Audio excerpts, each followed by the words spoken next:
The Arizona sun was sinking like a melting gold coin into the horizon, dyeing the red rocks an even deeper crimson, as the first gunshots echoed through the canyon.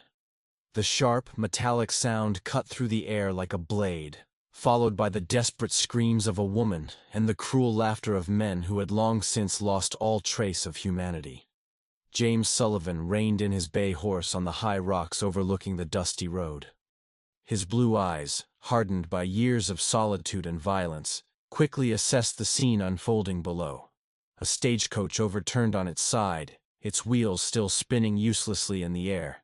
3 dead horses, their carcasses already attracting desert flies. And 5 men. He immediately recognized the McKinnon brothers' gang by the distinctive scar that slashed across the leader's face, surrounding a female figure cowering against the side of the wrecked stagecoach. The young woman wore a pale blue dress, now torn and covered in red dust. Her brown hair had escaped its braids, falling in messy strands over her shoulders. Even from a distance, James could see her trembling, her small hands pressed against her chest in a gesture of despair. The bandits closed in on her like vultures circling wounded prey, their harsh voices carrying promises of violence that would make even the bravest retreat. "Please," her voice carried to James on the dry desert wind. "I have nothing of value. Let me go." But James Sullivan knew men like the McKinnons. He knew that to them, a young, defenseless woman was a prize more valuable than any gold. And there was something in that voice, a quality he couldn't quite place, that made him climb down from the saddle before he'd even made a conscious decision.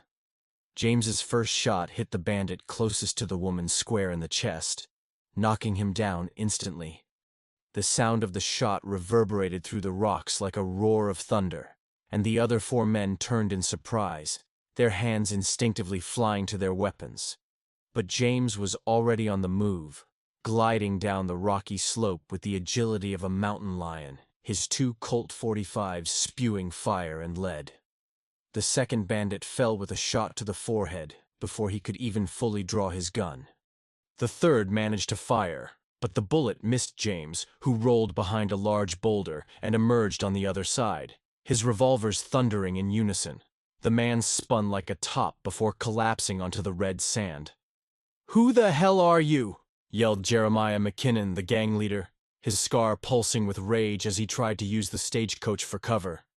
James didn't answer. Words were wasted on men like these. He reloaded quickly, the movements fluid and precise of someone who had done this 1,000 times before. The 4th bandit tried to flank him on the left, but James was waiting. A well-placed shot to the shoulder spun him around, and the second shot to the heart knocked him down for good. Now only Jeremiah McKinnon remained, and the man was clearly desperate. He grabbed the young woman by the arm, pulling her against his chest and pressing the barrel of his gun to her temple. "Don't come any closer, stranger," McKinnon shouted, his voice cracking with panic, "or the girl pays the price." It was then that James saw something that should have made him stop and think. For a split second, as McKinnon grabbed her, he saw the woman's eyes. And in those brown eyes, instead of the terror he expected to find, there was something different, something cold, calculating, as if she were assessing the situation with the same precision he himself used. But the moment passed so quickly that James thought he had imagined it. The woman trembled again, tears streaming down her dusty cheeks, and he focused back on McKinnon. "Let her go," James said, his voice low but carrying the weight of a deadly threat. "And maybe I'll let you live." McKinnon laughed, a harsh, desperate sound. "You're dreaming, cow." The sentence was never finished. In a move that defied logic, the young woman somehow managed to free herself from McKinnon's arm and duck. James didn't question the stroke of luck. His shot hit McKinnon right between the eyes, and the last of the bandits went down like a sack of grain. The silence that followed was deafening. Only the wind whispering through the rocks and the distant call of a coyote broke the desert stillness. James holstered his weapons and walked carefully toward the woman, who had leaned back against the stagecoach, her hands shaking violently. "Are you hurt?" he asked, his voice softer now, though still cautious. She lifted her face to his, and James felt something strange in his chest. She was young, maybe in her early 20s, with delicate features that dust and fear couldn't completely hide. Her eyes were large and expressive, the color of aged whiskey, and when she looked at him, James felt as if she could see straight through his soul. I don't know how to thank you," she said, her voice cracking with emotion. "They would have, if you hadn't—" She couldn't finish the sentence, covering her face with her hands. "What's your name?" James asked, offering her his hand to help her up. "Sarah," she replied, accepting his help with fingers that felt small and fragile against her rough skin. "Sarah Mitchell. My father has a farm near Tombstone. I was coming back from visiting my aunt in Phoenix when—" She gestured vaguely at the destruction around them, and James nodded in understanding. Stories like this were all too common in the Arizona territory. Families separated by the vastness of the desert, women traveling alone out of necessity, and predators like the McKinnons always lurking. "Well, Miss Mitchell," he said, touching the brim of his hat in a respectful gesture, "my name is James Sullivan, and it looks like you're going to need a new way to get home. If this story piqued your curiosity, and you want to discover the dark secrets Sarah Mitchell hides, like this video and subscribe to the Saddle and Secrets channel. Turn on the bell so you don't miss any chapter of this journey full of mysteries, betrayals, and revelations that will leave you breathless until the very last minute. 3 days of riding through the Arizona desert had created a peculiar intimacy between James Sullivan and the woman he knew as Sarah Mitchell.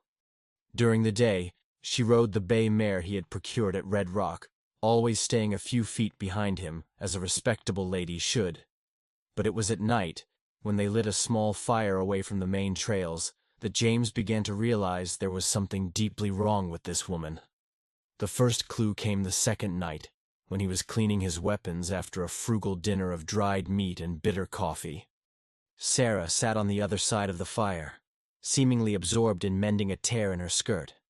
But James noticed how her eyes followed his every move. It wasn't the innocent curiosity of a sheltered woman who had never seen a man tend to his weapons. It was the focused gaze of someone who understood exactly what he was doing and why. "You use double powder in your cartridges," she commented casually, without looking up from her sewing. "More accuracy at range, but the recoil must be brutal." James stopped cleaning the cylinder of his Colt and looked at her closely. It was a technical observation few men would make, much less a Tombstone farm girl. "Where did a girl like you learn about ammunition?" he asked, keeping his voice casual. Sarah seemed to realize her mistake. Her cheeks flushed slightly, and she lowered her head even further. "My father. He taught me a few things. He said a woman in the territory needs to know how to defend herself." It was a plausible explanation, but there was something about the way she talked about gunpowder that suggested practical knowledge, not just theoretical. James continued cleaning his weapons, but now he was hanging on her every word, every gesture.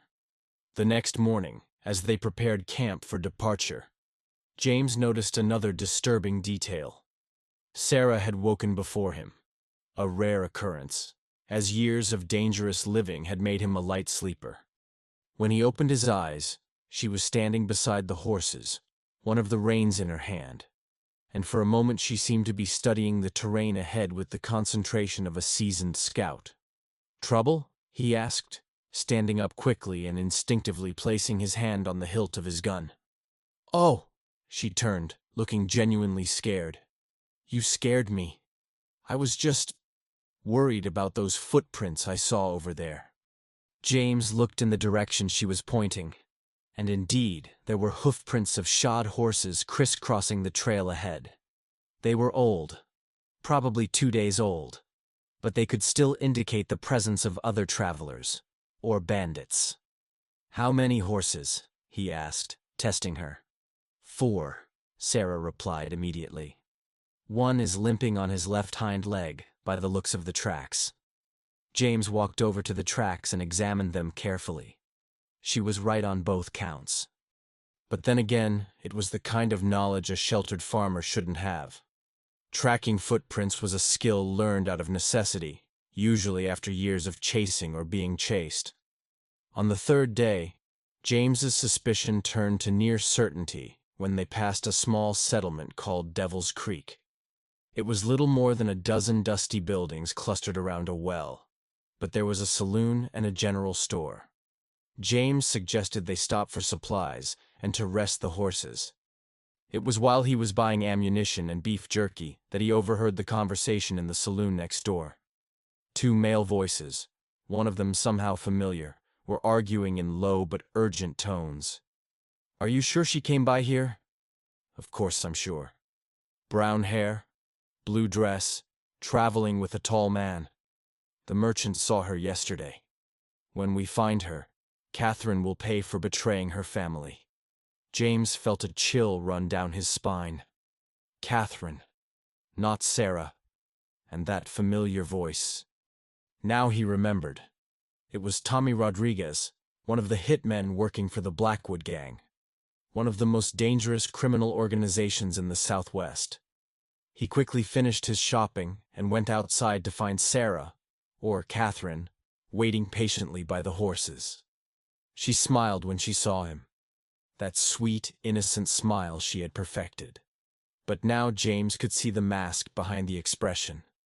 "Everything okay?" she asked, apparently noticing his tension. "Perfectly," he lied, helping her mount. "Let's continue our journey." As they rode away from Devil's Creek, James began to put the pieces together. Catherine Blackwood. He'd heard that name before, in the bars and brothels where men whispered about the woman who supposedly ran one of the most ruthless gangs in the territory. Some said she was more dangerous than any man, capable of killing in cold blood and seducing her victims before plunging a knife between their ribs. And now she was riding beside him, pretending to be a helpless farmer. That night, as they set up camp in a small hidden valley, James decided to test it. After dinner, he got up and walked to his saddle, where he kept a detailed map of the region. "Sarah," he said, unfolding the parchment, "could you show me exactly where your father's farm is?"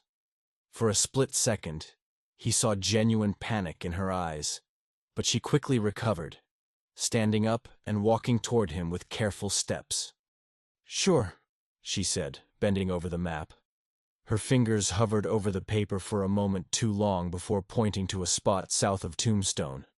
"Here, near Dragoon Creek." James nodded, but in his mind he was mapping out the area she'd indicated. He knew the area. There were no farms there, just rocky, inhospitable terrain used primarily by smugglers and fugitives. Another mistake that confirmed his suspicions.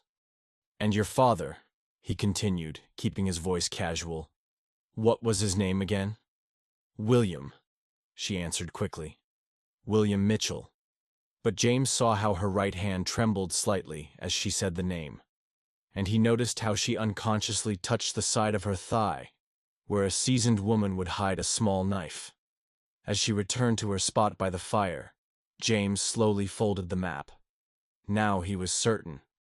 The woman he had saved from the McKinnon bandits was not Sarah Mitchell, an innocent rancher. She was Catherine Blackwood, one of the most wanted criminals in the Arizona territory. The question that troubled him wasn't just what she wanted from him. It was why, despite knowing who she really was, he still felt a strange protectiveness toward her. And why, when she smiled at him through the flames of the fire, his heart still raced like that of a young man in love. The fourth day of travel brought a sandstorm that forced James and Catherine, he had already stopped thinking of her as Sarah, to seek shelter in a natural cave in the mountains. The wind howled outside like a wounded creature, and fine sand seeped through every opening, creating a suffocating claustrophobic atmosphere. It was during these forced hours of close proximity that James finally had the opportunity to observe her closely without the distraction of travel. Catherine sat near the cave entrance, apparently nervous about her confinement. Her eyes constantly scanned the rocky interior, as if memorizing every shadow, every possible exit. This wasn't the behavior of a frightened woman seeking comfort. It was the behavior of a predator calculating tactical advantages. "You've been to this area before," James observed, not as a question, but as a statement. Catherine paused for a very brief moment before shaking her head. "No. Never." "Why do you ask?" "Because you knew this cave," he replied calmly. "When the storm started, you pointed straight here. You didn't seek shelter. You knew exactly where to find it." A traitorous blush crept up Catherine's neck, but her voice remained firm. "It was luck. I saw the opening in the rock and thought it could protect us." James didn't press the point, but mentally added another piece to the puzzle. This cave was perfectly positioned to oversee the main trail between Phoenix and Tombstone. It was the kind of hiding place bandits would use to observe caravans and stagecoaches before attacking. If Catherine knew of this cave, it meant she had spent considerable time in this region, not as a victim, but as a predator. When the storm finally passed, it was already dusk. James decided it would be safer to spend the night there than to attempt to travel in the dark through the treacherous terrain. As he lit a small fire near the cave entrance, he noticed Catherine moving her luggage with precise, economical movements. "Can I help you with anything?" he offered. "Oh, no, thank you," she replied quickly, closing her leather bag. But not before James saw a flash of metal. Not the delicate silver of women's jewelry, but the blued steel of a well-kept blade. Throughout the night, James feigned sleep as he watched Catherine through half-closed eyelashes. Around midnight, she rose silently and walked to the cave entrance. Her movements were fluid and silent, the steps of someone trained to move undetected. She stood there for long minutes, not gazing at the stars as a romantic woman might, but studying the landscape below with the concentration of a seasoned sentinel. When he finally returned to his resting place, James closed his eyes completely and regulated his breathing to simulate deep sleep. But through his heightened hearing, he heard her whisper words that chilled his blood. "Tomorrow, James Sullivan. Tomorrow you will find out who truly rules this territory." The next morning, Catherine returned to her sweet, vulnerable self, thanking him for his care and protection. But James now knew he was traveling with a snake in sheep's clothing. The question was, when did she intend to strike? The answer came sooner than I expected. At noon on the 5th day, when they reached a trail junction known as Devil's Crossroads, Catherine suggested they stop to rest their horses near a small stream. It was a seemingly innocent spot, with trees offering shade and fresh water for the animals. James agreed, but every instinct screamed danger. Devil's Crossroads had a sinister reputation. It was where many travelers mysteriously disappeared, their bodies found days later stripped of all their belongings. As the horses drank, James noticed fresh footprints in the soft mud near the stream. Lots of footprints. At least 6 different men had been there recently, and judging by the deep tracks, they were carrying heavy equipment. Weapons, probably. "Sarah," he said calmly, "I think we should move on. This place doesn't look safe." For a moment, her mask slipped completely. Her eyes hardened, and her posture changed, becoming more alert and dangerous. "Relax, James. You're among friends here." It was then that he heard the unmistakable sound of revolver hammers being cocked. Slowly, James turned and saw 6 armed men emerging from the trees surrounding the creek. He recognized 2 of them immediately. Tommy Rodriguez and Marcus Three Fingers Wilson, both known gunmen in the Blackwood gang. "Well, well," said a familiar voice behind him. "James Sullivan, the famous bounty hunter." James turned to face Catherine, who was now pointing a small but deadly derringer straight at his heart. All pretense of vulnerability was gone. Her eyes were cold as winter ice, and a cruel smile played across her lips. "Let me introduce myself properly," she said, her voice now carrying an authority that made the armed men around them straighten instinctively. "My name is Catherine Blackwood, and you, Mr. Sullivan, have just walked into the world's oldest trap." James kept his hands away from his weapons, but his mind was racing. 6 to 1 were impossible odds, even for someone with his skill. But there was something in Catherine's expression that intrigued him. Behind the calculated coldness, he could see something else. Hesitation. Perhaps even regret. "So, the attack on the stagecoach," he began. "It was meticulously planned," she added. "The McKinnons were expendable idiots. We needed a way to gain his trust, and what better way than to make him feel like a hero? And now?" Catherine tilted her head, studying him like a feline would a particularly interesting mouse.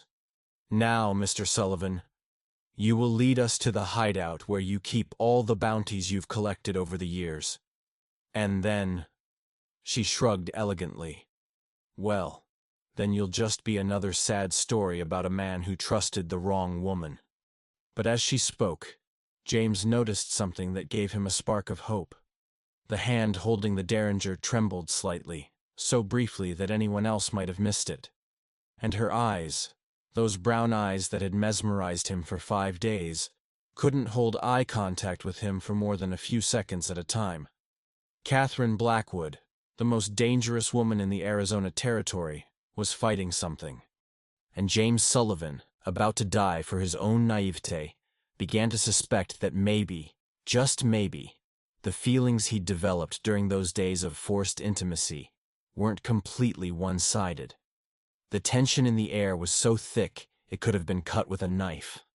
James Sullivan kept his hands visible, but his muscles were coiled like springs, ready to explode into action at the right moment.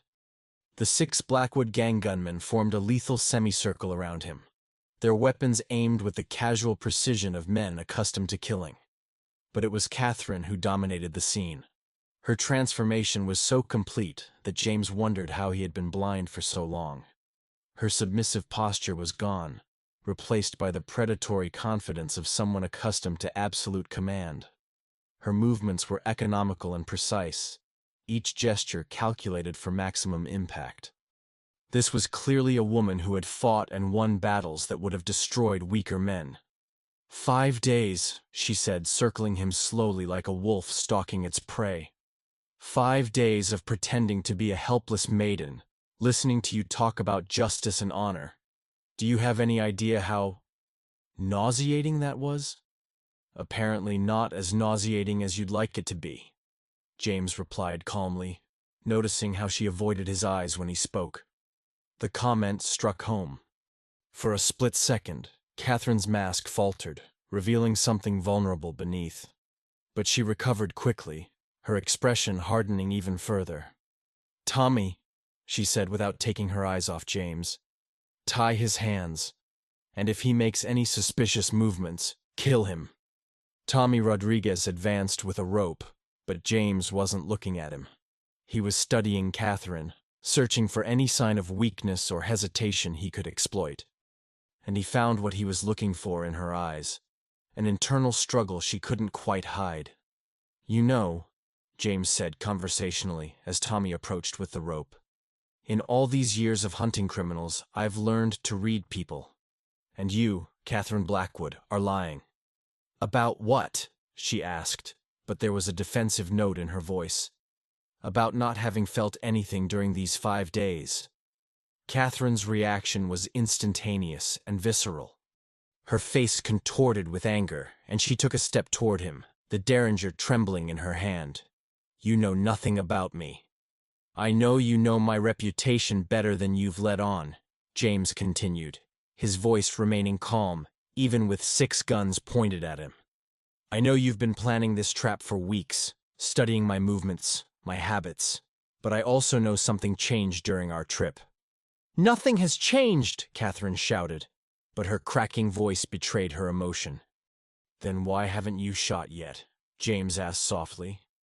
"The Catherine Blackwood I heard about in the saloons wouldn't hesitate to kill a man who knows her secrets. So why am I still alive?" For a moment, there was complete silence. The gunmen glanced nervously between Catherine and James, clearly sensing the emotional tension crackling between them. Tommy Rodriguez had stopped mid-stride, the rope still in his hands, unsure whether to continue. Catherine lowered her gun slightly, and when she spoke again, her voice was filled with a pain she could no longer hide. "You want to know the truth, James Sullivan? The truth is, you messed up. Like this? You treated me like a lady," she said. And there were genuine tears shining in her eyes now. "For 5 days, you protected me, cared for me, treated me with kindness I hadn't received in years. And for a few stupid moments, I almost believed I could be the woman I was pretending to be." The confession hung in the air like an accusation. James felt something tighten in his chest, not pity, but a deep understanding of the tragedy unfolding before him. "Catherine," he began. "No," she snapped, raising the gun again. "Don't say my name like that. Like I'm a real person instead of a monster." "You're a real person," James said quietly. "A person who made bad choices, but a person nonetheless." "Bad choices?" Catherine laughed, but it was a bitter, broken sound. "James, you have no idea what I've done. The people I've killed, the lives I've destroyed." "Then tell me." The simplicity of the statement seemed to shock Catherine. She lowered the gun slightly again, and for a moment looked genuinely lost. "Why would you care?" she asked. "Because for 5 days, I saw who you could be," James replied. "And that person is worth saving." It was Marcus "Three Fingers" Wilson who broke the moment, his rough voice cutting through the emotional atmosphere. "Chief, this is taking too long. The sheriff's people could show up at any moment." Catherine turned on him with renewed fury. "Shut up, Marcus. I'm in charge of this operation." "Yes, ma'am," Marcus replied, but James could see doubt in his eyes. "But the more time we waste here—" "I know what I'm doing," Catherine snapped. But James could see that she didn't really know. The woman who had meticulously planned this trap was now improvising, fighting emotions she had buried so long ago she barely recognized them. And in that indecision, James saw his opportunity. "Catherine," he said softly, "you don't have to do this." "Yes, I have," she replied, but her voice lacked conviction. "Why?" "Because that's who I am. That's who I've always been." "No," James disagreed. "It's who you chose to become. But choices can be changed." Catherine stared at him for a long moment, and James could see the battle raging behind her eyes. When she finally spoke, her voice was barely above a whisper. "You don't understand, James. If I let you go, they'll kill me. My own gang will kill me for weakness." "Then come with me," James said impulsively. "Leave this life behind." Catherine's laugh was genuinely surprised this time. "You're asking me to run away with you, after everything I've done? I'm offering you a chance to start over." For a moment, James saw something impossible in Catherine's eyes: hope. But then Marcus Wilson stepped forward, and the moment was broken. "Boss," he said firmly, "this has to end now." Catherine looked from James to Marcus, and James could see the exact moment when she made her choice. Her face hardened again, and when she raised the derringer, her hand was steady.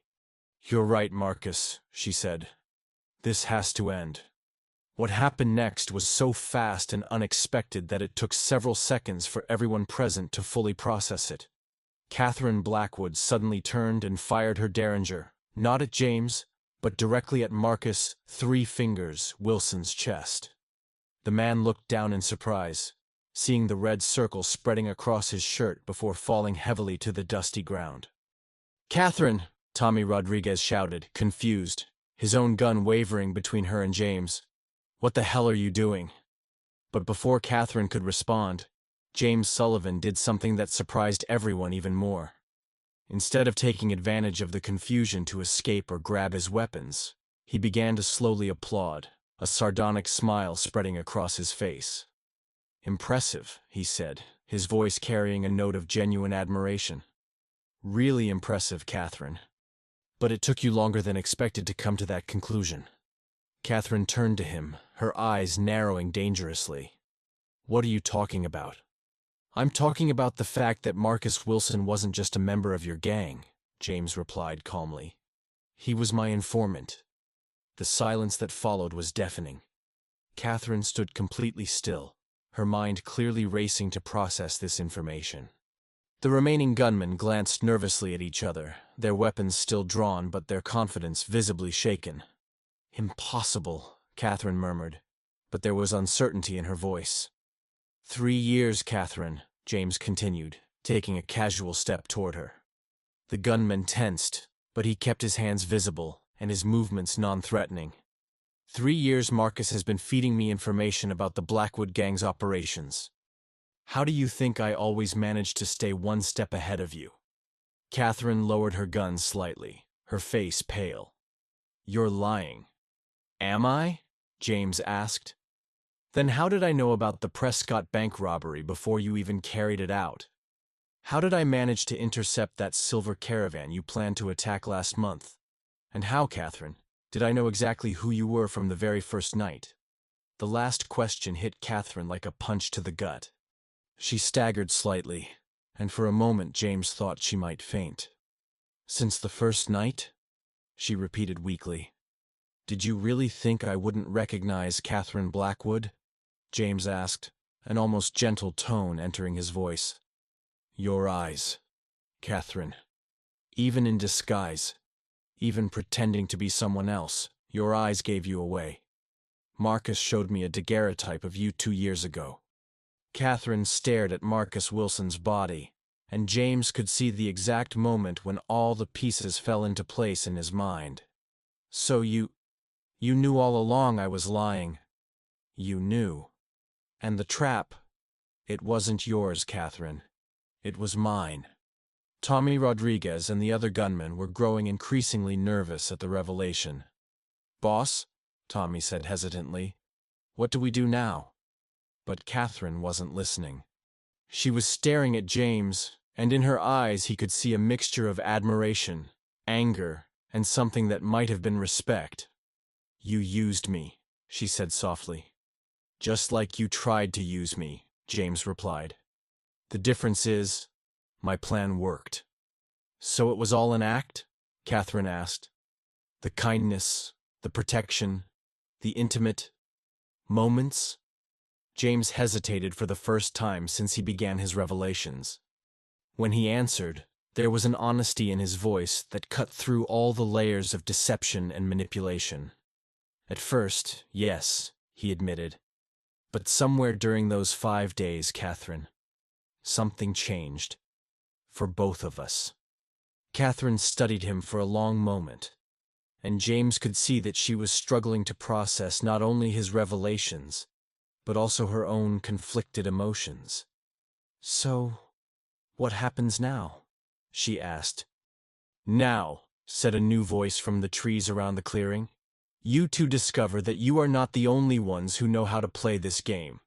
James turned quickly to see a familiar figure emerging from the shadows, Samuel Morrison, his former mentor and the man who had trained him in the art of bounty hunting. Morrison was older now, his hair completely white and his face lined with deep lines, but his eyes still shone with the sharp intelligence James remembered. "Samuel," James said, genuinely shocked, "what are you doing here?" Morrison smiled, but it was cold and humorless. "What I'm doing here, my young protege, is collecting the most valuable reward of my entire career." "What reward?" James asked, though a part of him already knew the answer.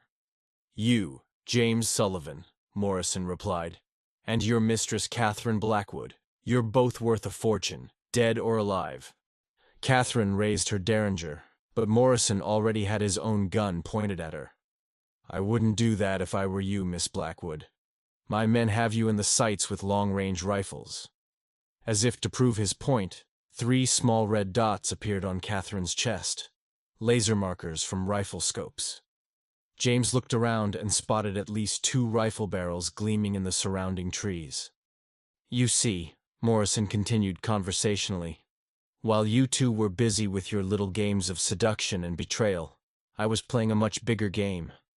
James, my dear boy, did you really think all that information Marcus gave you was genuine intelligence? He's been working for me for 5 years, feeding you exactly the information I wanted you to have. James felt as if the ground was shifting beneath his feet. 5 years? Oh, yes. Every success you had against the Blackwood gang, every brilliant deduction you made, all carefully orchestrated to bring you to this exact moment.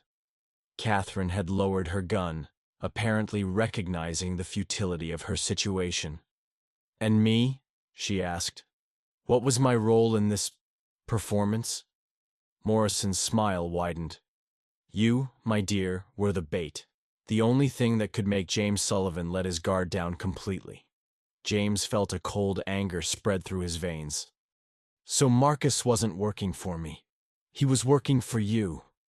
Brilliant deduction, Morrison said sarcastically.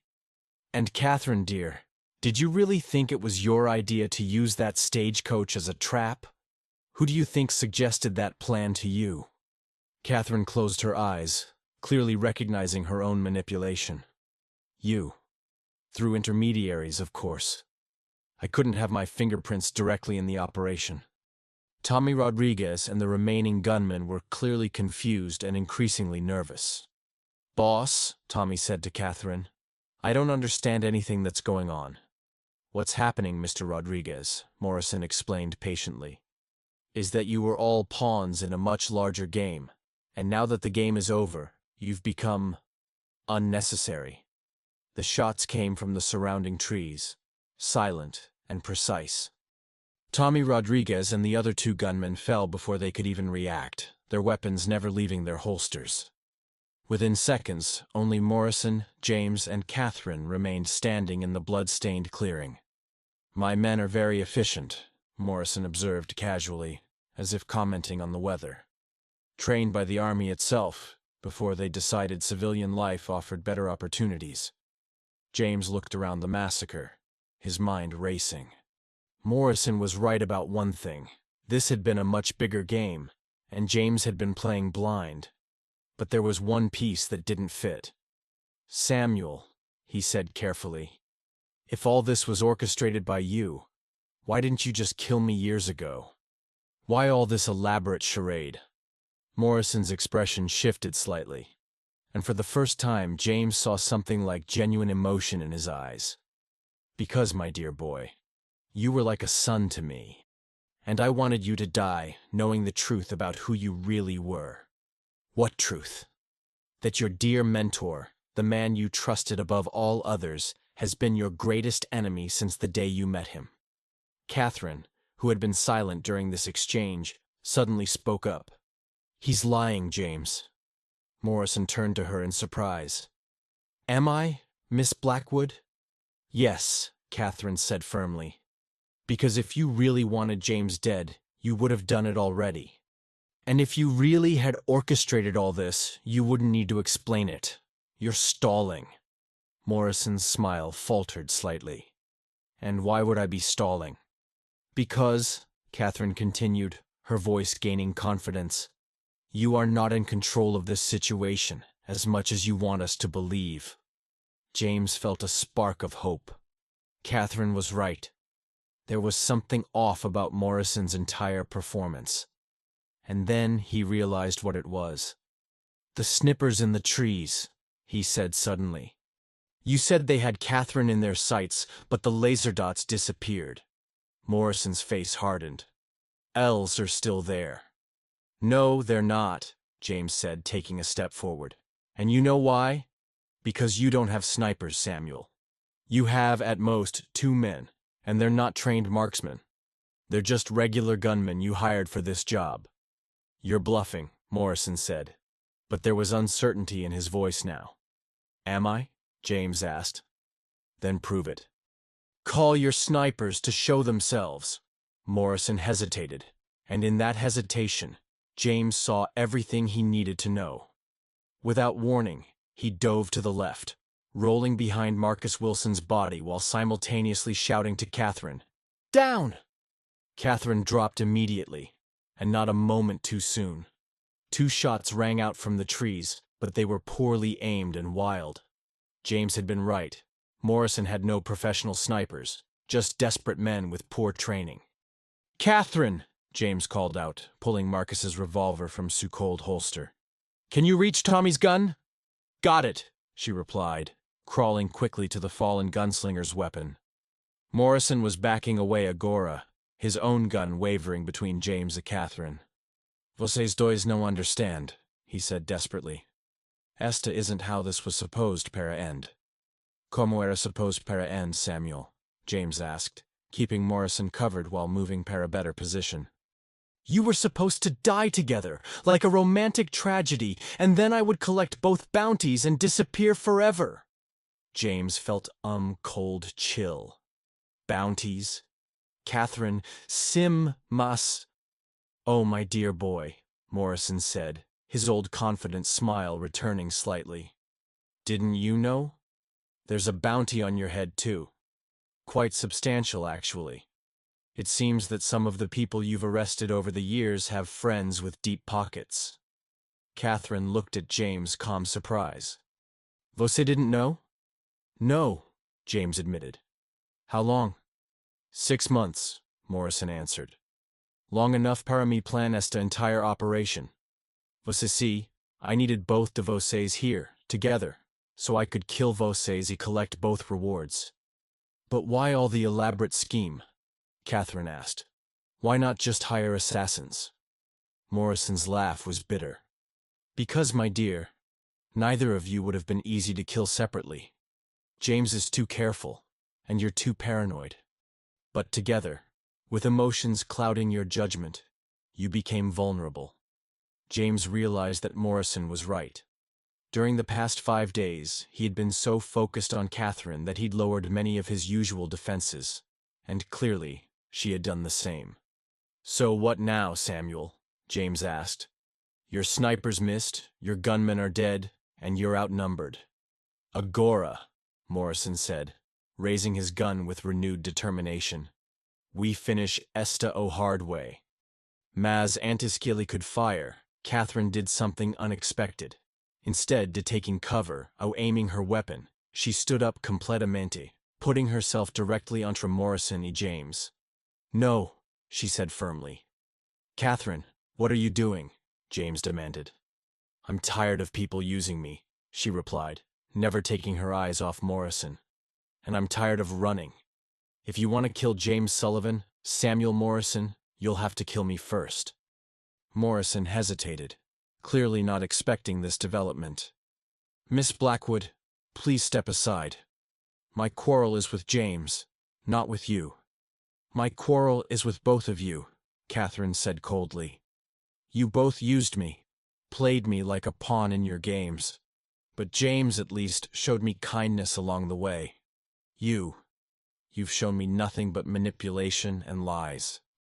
James felt something shift in his chest, an overwhelming urge to protect this woman who had tried to betray him, but was now willing to die for him. "Catherine," he said softly, "you don't have para do this." She turned para look at him. In her eyes, he saw uma resolution qui took his breath away.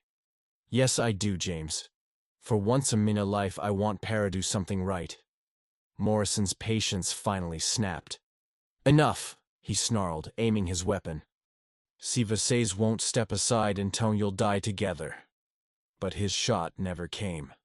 Instead, there was a loud crack from the trees above, followed by a heavy thud as a body fell to the ground. Morrison spun around in surprise, just in time to see another figure drop from the branches. A tall, lean man, with silver hair and cold blue eyes. "Samuel Morrison," a newcomer said calmly, dusting off his black coat. "You're under arrest for conspiracy, murder, about a dozen other charges que I'll think of on a way back para town." James stared shock at O-Man. He recognized him immediately, though they'd never met face para face. It was Thomas Hartwell, Legendary U.S. Marshal he supposedly retired years ago. Marshal Hartwell? James said uncertainly.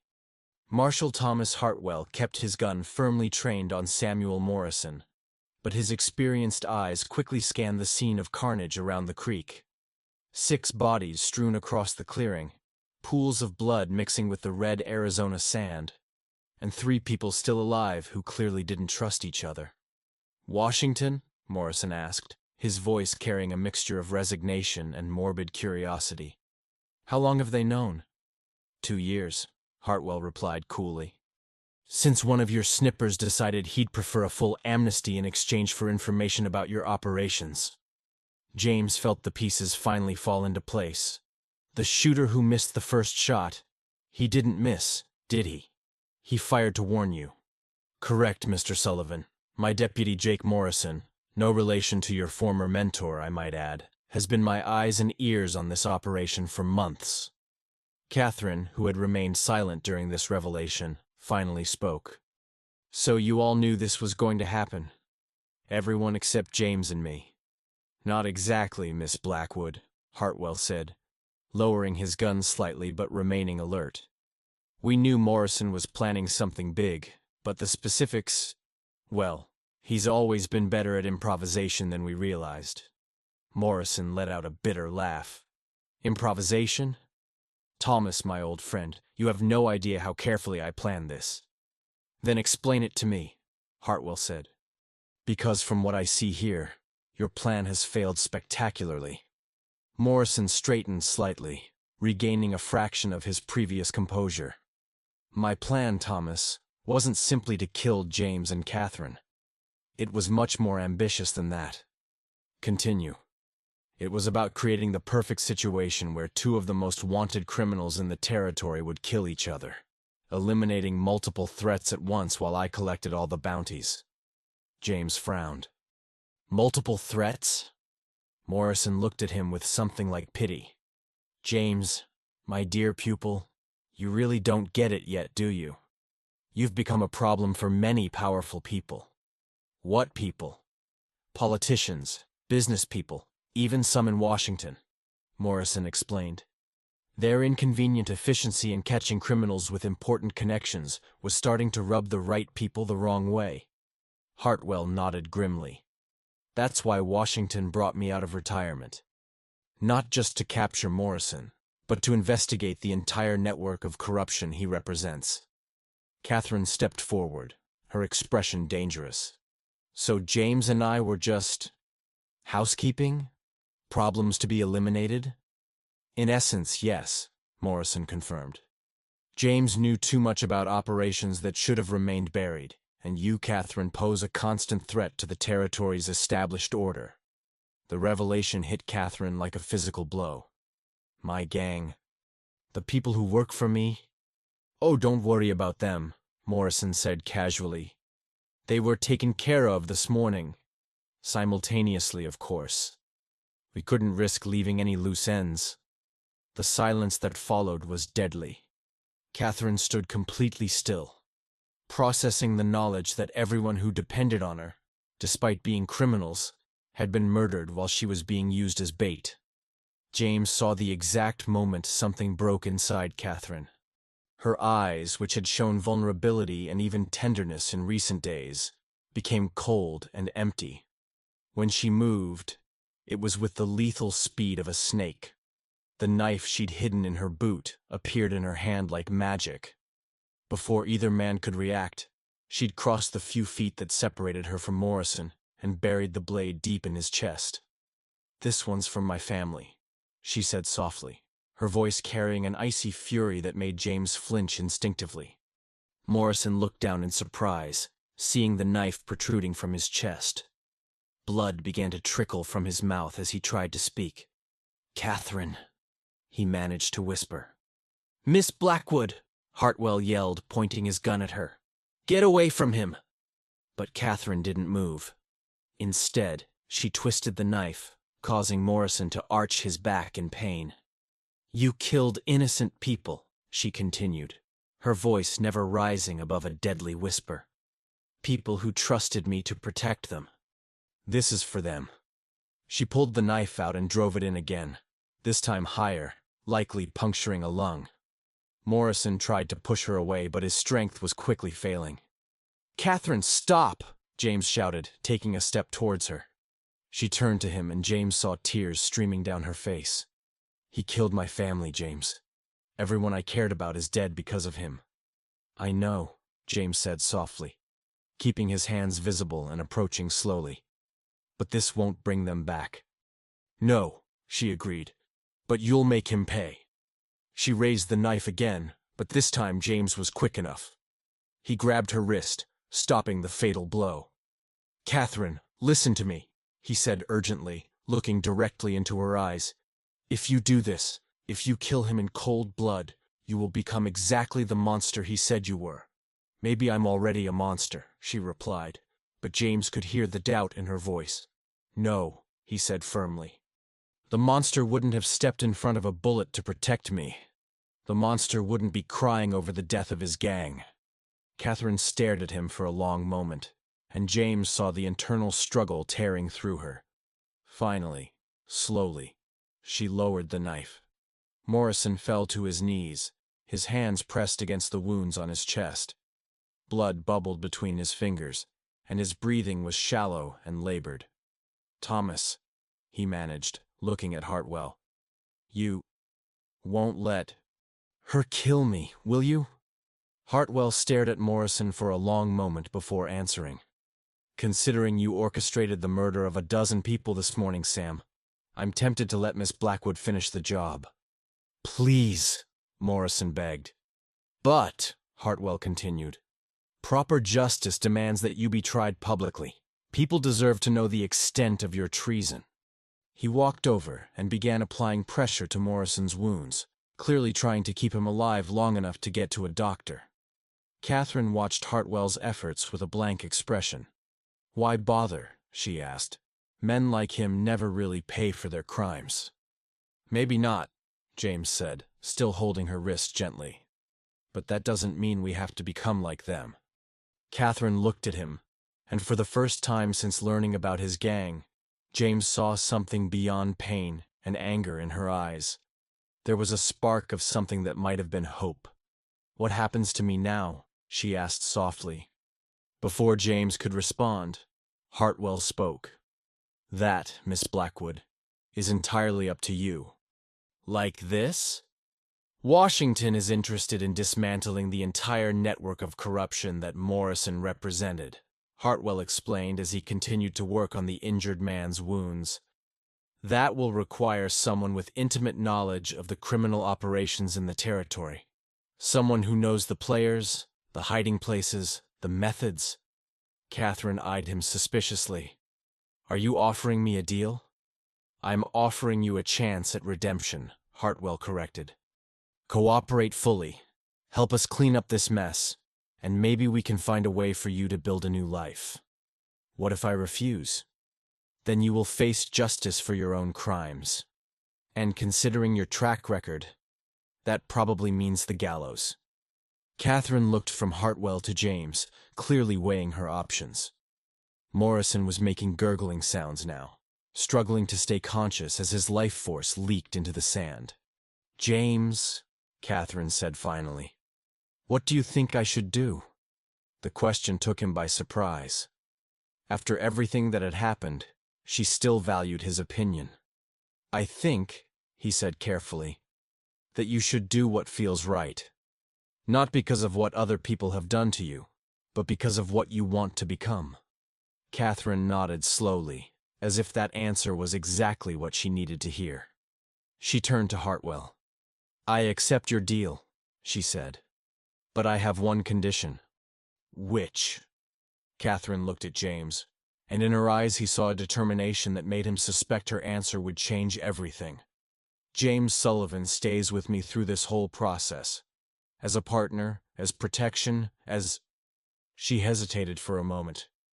"As the person who reminds me of who I can become." 6 months after the massacre at Devil's Crossroads, James Sullivan rode down the same dusty road where it all began. The Arizona sun sank below the horizon with the same relentless intensity. But now, there was something different in the air. A melancholy that seemed to permeate every grain of sand, every red stone in the distant mountains. Catherine Blackwood had fulfilled her part of the bargain with an efficiency that impressed even Marshal Hartwell. For months, she provided detailed information on every criminal operation in the territory, every hideout, every corrupt political connection. Her memory was impeccable, her knowledge of the region's operations encyclopedic, and her determination to dismantle the network that had destroyed her life was relentless. James had remained by her side throughout the trial, as promised. They traveled together from city to city, from court to court, testifying against powerful men they never imagined would be exposed by a woman they considered just another common criminal. The days were long and dangerous. There were 3 assassination attempts, 2 roadside ambushes, and countless nights where they slept with a gun in their hand and one eye open. But there were also moments of intimacy James had never experienced. Nights by the fire where Catherine talked about her childhood, about how she had become the woman she was, about the regrets she carried like invisible scars. He learned that behind the ruthless facade was a woman who had lost everyone she loved, who had chosen violence because it seemed to be the only language the world understood. And James also opened up to her in ways he'd never done with anyone. He spoke of his own loneliness, of how years of chasing criminals had left him a rootless man, without family, with nothing but the next bounty to give meaning to his existence. In Catherine, he found someone who understood the weight of living, always looking over one's shoulder, always waiting for the past to finally catch up. Slowly, almost imperceptibly, something blossomed between them. It wasn't the romantic love of fairy tales. It was something deeper and more complicated.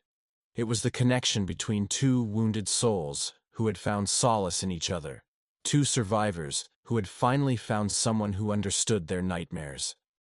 Samuel Morrison had died 3 weeks after Devil's Crossroads, not from the wounds Catherine had inflicted, but from a gunshot to the head while in a Tucson jail. Officially, it was ruled a suicide. Unofficially, everyone knew there were powerful forces who preferred that he take his secrets to the grave. But the damage was already done. Catherine's information had already exposed dozens of conspirators, and the arrest continued. It was during the final week of testimony in a Phoenix courtroom that James noticed Catherine was different.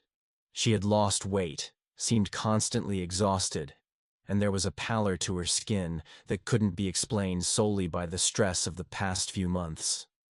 When he confronted her about it, she initially tried to dismiss his concerns. "It's just tiredness, James," she said that night, as they settled into yet another cheap hotel room for the night. "When this is over, I'll be fine." But James had learned to read Catherine's lies as well as her truths. The next morning, he forced her to see a doctor. The diagnosis was devastating. Tuberculosis, already in its advanced stages. The doctor, an elderly man with kind but honest eyes, got straight to the point.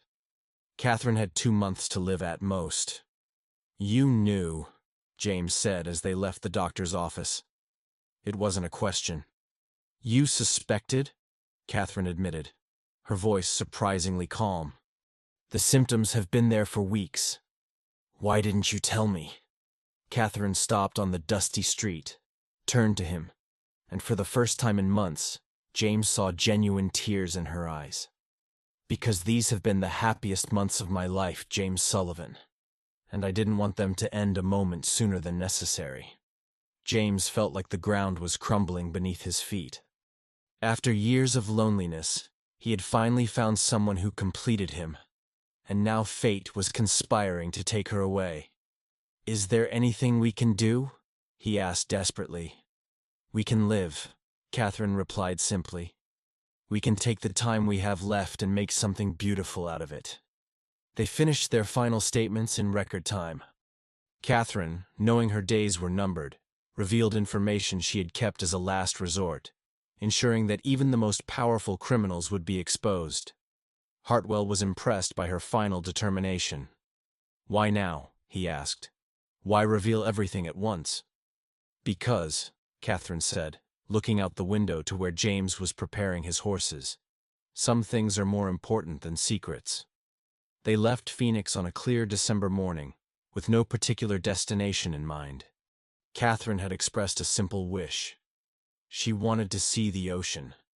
She had been born and raised in the desert, living her entire life among mountains and cacti, and had never seen the sea. The journey to California took 3 weeks. They were the most beautiful and painful 3 weeks of James's life. During the day, they rode at a slow pace, stopping often to rest when Catherine needed it.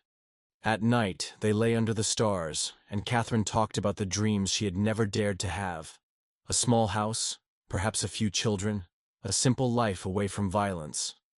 "You would have been a good mother," James said one night, holding her against his chest as she coughed. "You think so?" she asked, her voice weak but hopeful. "I'm sure. You have a heart much bigger than the world ever allowed you to show." Catherine smiled, and for a moment, James could see the girl she had been before life had hardened her. "And you would have been a good father, James Sullivan. Strong, but gentle. Protective, but not controlling." It was a conversation about futures they would never have, dreams that would die with her. But somehow, it didn't feel sad. It felt complete. They reached the California coast on a January afternoon. Catherine was so weak that James had to carry her in his final arms to the beach. When she saw the ocean for the first time, that vast blue expanse stretching into infinity, her eyes lit up with a pure joy that James would never forget. "It's more beautiful than I imagined," she whispered. James built a small shelter on the beach, and they spent Catherine's final days listening to the waves and watching the seagulls. She died on a peaceful morning in his arms, with the sound of the ocean as her final lullaby. Her last words were, "Thank you for showing me who I really was, James Sullivan." James buried her in a small cemetery overlooking the sea with a simple headstone that read simply, "Catherine Blackwood, free at last." He remained there for 3 days, unable to leave. When he finally forced himself to leave California, James was a changed man. The ruthless bounty hunter had died along with Catherine. In his place was a man who had known true and lost love, who had seen redemption possible even for the most lost souls. Now, 6 months later, as he rode down the same road where he had first met Catherine disguised as Sarah Mitchell, James carried nothing more than his memories and a single photograph they had taken together in a studio in Los Angeles, the only record that their love story had ever existed. The Old West was a ruthless place, where justice often came at the point of a gun, and where love was a luxury few could afford. But for a few precious months, James Sullivan had tasted both justice and love, had seen a woman transform herself from a monster into a saint. And as he disappeared into the sunset, searching for a new purpose for his life, one thing remained certain. In the brutal Arizona territory, even the truest love could be a lie told to survive. But sometimes, just sometimes, it was also the only truth that really mattered. If you were moved by this story of love, betrayal, and redemption in the Wild West, give this video a like and subscribe to the Saddle and Secrets channel. Turn on your notification bell because next week we'll ride into another dark mystery that will stir your emotions. Prepare to experience a story where the dead hold secrets more dangerous than the living, and where a macabre discovery will forever change the lives of those who dare to unearth the past. See you on the next journey, cowboys and cowgirls.